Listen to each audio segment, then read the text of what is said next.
Recent archaeological developments have made it possible for modern academics to decipher the ancient inscriptions left behind by the Egyptians, giving us a much clearer perspective into their lives, beliefs, and societies.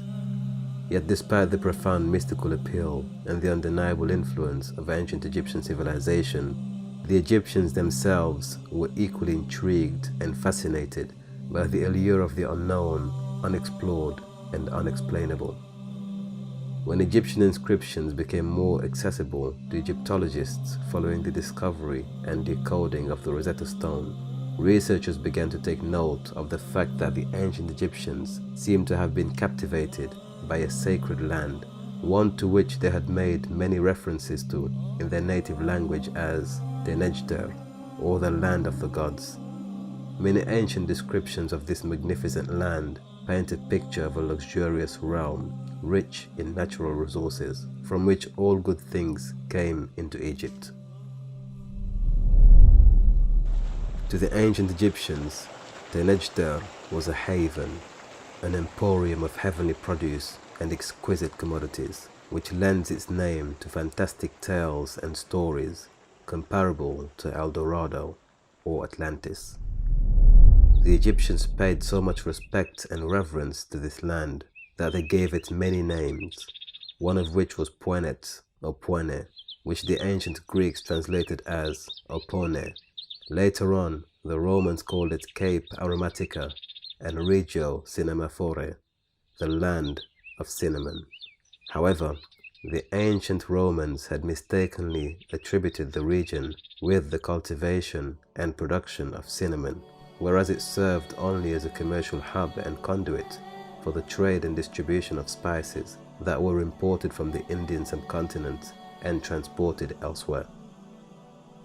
In modern terms, the land of Punt is most commonly identified as the land of Punt, and many studies have been conducted to identify which modern region is the direct descendant of that ancient and magnificent land from which the ancient Egyptians drew so much of their inspiration and resources.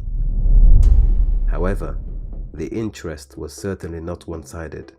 In fact, historical accounts detail evidence of more than one occasion in which an Egyptian pharaoh had hosted royal members and delegates from the land of Punt.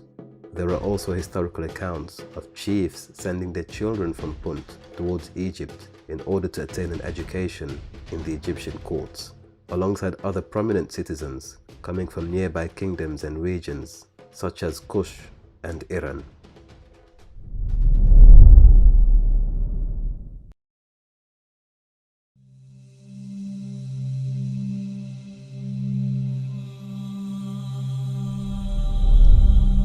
So what exactly did the ancient Egyptians find so captivating and interesting in Punt? According to their own accounts, we have some distinctive characteristics of the people and the land of Punt. For example, the villages of Punt have been described as containing honeycomb-shaped houses that are held above the water by stilts, and the land was said to have been governed by kings who acted upon the wise counsel and support of sagacious elders. Pharaoh, the only king of Punt to have been named and identified by the Egyptians, was described as having a long pointed beard which grew only on his chin. His attire consisted of a loincloth that was held together by a belt in which a dagger was firmly fixed. As for the inhabitants of Punt, they were characterized as having good qualities and attributes, with particular mention of their generosity, which was only matched by their courage and valor on the battlefield. This description corroborates what the ancient Egyptian scribes depicted in their records, as they characterized the people of Punt as a tall people with a dark reddish complexion, complemented by thin facial features and lank curly hair. However, by the 18th Egyptian dynasty, the natives of Punt were commonly depicted as having tightly cropped hair. In the 5th century BC, Greek historian Herodotus, known as the father of history in the Western tradition, refers to a race of people called the Microbians, who dwelt in a region south of Egypt. These people reportedly had an average lifespan of 120 years, which was attributed to their diets, mainly comprised of milk and meat. Some historians have concluded that Herodotus' description of the Microbians was in fact a direct reference to the people of Punt, whom he had characterized as having been some of the tallest and most handsome of people.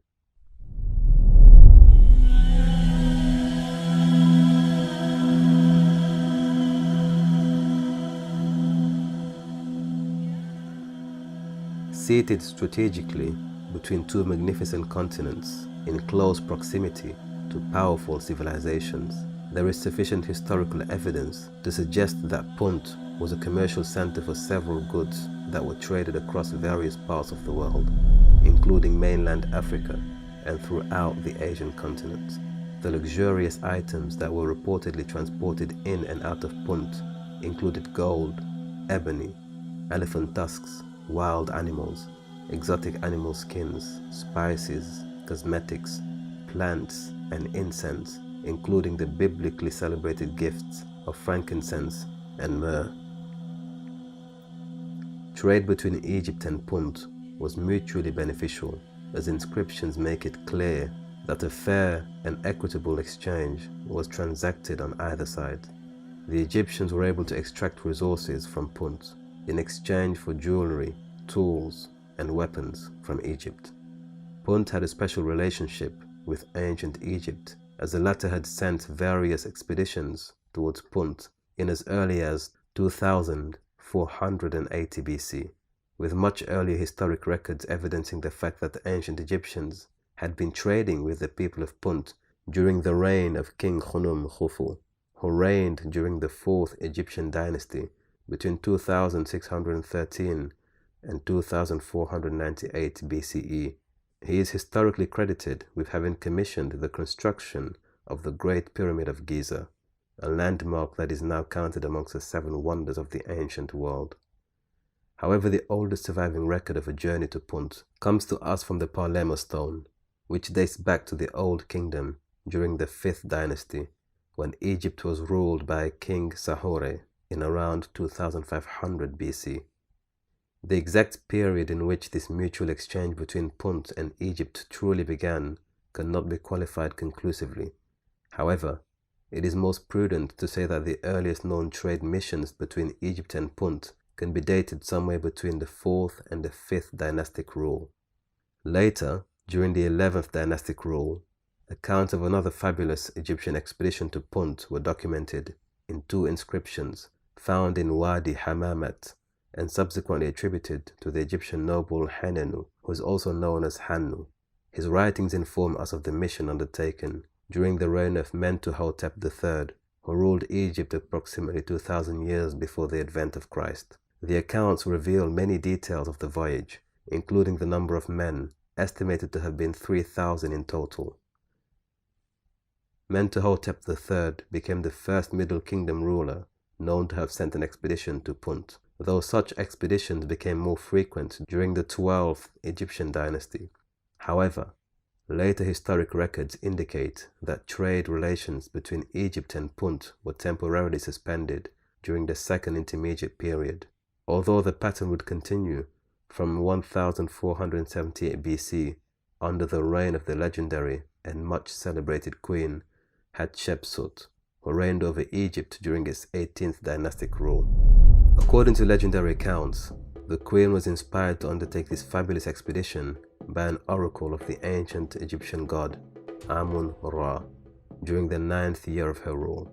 She mobilized what was arguably the first large-scale expedition to Punt during the reign of the Puntite king Parahu and his wife Queen Ati. Queen Hatshepsut's expeditionary force was comprised of 5 ships, and the voyage to Punt lasted between 20 to 25 days. Details of this epic journey to Punt remain carved into the walls and artifacts found in the temple of Queen Hatshepsut, which is situated in Deir al-Bahri, near Luxor, in Egypt's famous Valley of the Kings. The writings and descriptions visible on the wall reveal clear illustrations of Punt's beautiful scenery and beehive-shaped houses, which were raised above the water by wooden stilts.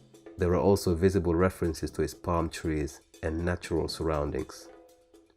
In the surviving hieroglyphic engravings, we also read the following message: sailing on the sea and making a good start for God's land, making landfall safely at the terrain of Punt. The Egyptian expeditionary forces returned home with some of the most exotic imports, including trees, in particular 31 incense trees, boswellia, from the land of Punt. This importation of foreign fauna, which included plants and trees, was reportedly the very first time in recorded history wherein crops were successfully transported from one geographic region and cultivated in another. In fact, these plants survived in Egypt and flourished for many millennia. This is evidenced by the fact that the same type of trees can still be seen and found outside Queen Hatshepsut's complex in 𝗃𝙁𝙁.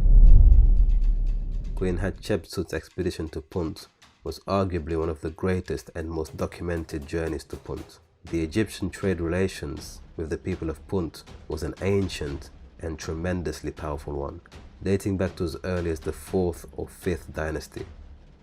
The commercial, cultural, and spiritual exchange continued through to the end of the 19th Egyptian dynasty, during the reign of Ramesses the Great, who ruled Egypt between 1279 to 1213 BCE, and continued through to the earlier part of the 20th Egyptian dynasty, resulting in the last of these expeditions known to historians, which was reportedly during the reign and rule of Ramesses III, who resided over Egypt in the 12th century BC.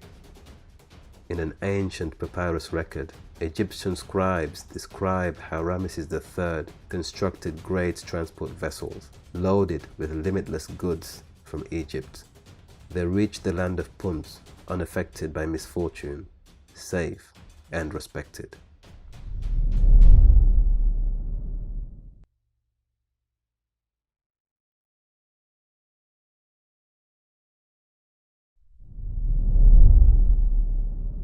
Punt was the land of luxury, offering ivory, ebony, and a gun. The Egyptians were also very fond of animal skins and leather, which Punt exported in large varieties and in abundance, ranging from giraffe skin to the more exotic varieties including panther and cheetah skins. Leather was highly prized and very fashionable amongst Egyptian priests, who also imported live animals for the purpose of entertainment and religious ceremonies. Specimens included cynocephalous baboons, which were considered sacred in Egypt.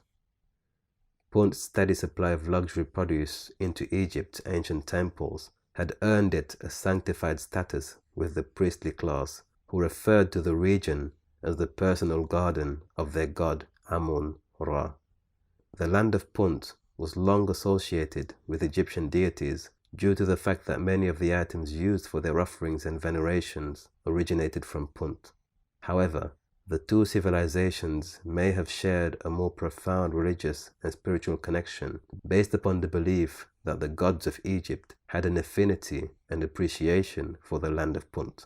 There is evidence that one of the most popular Egyptian deities, 𝗏𝗏, also known as the dwarf god, originated from Punt.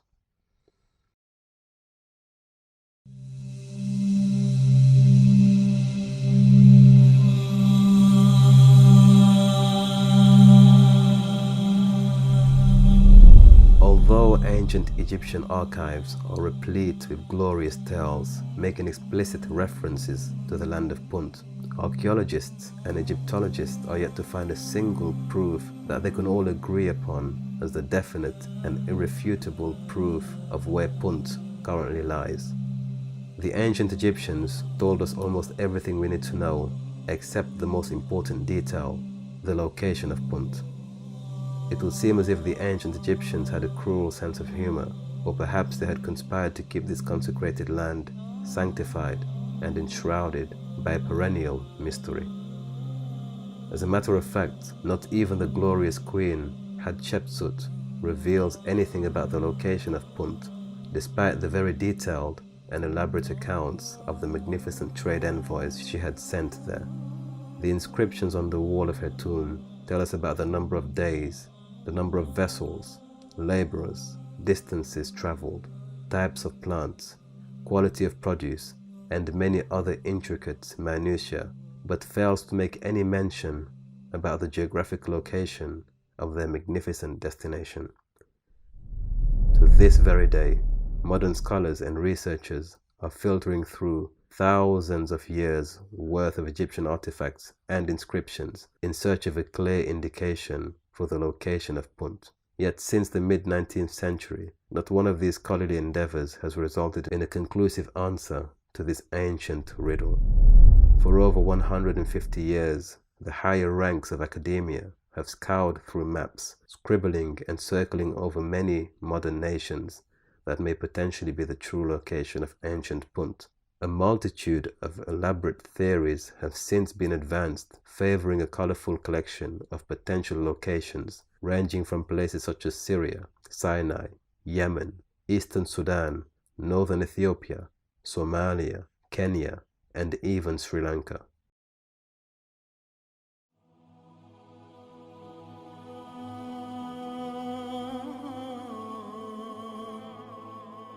Though the land of Punt has now become a semi-mythical place, somewhat comparable to Atlantis in European terms, to the ancient Egyptians it was indeed a very real place from the earliest dynasties through to the New Kingdom.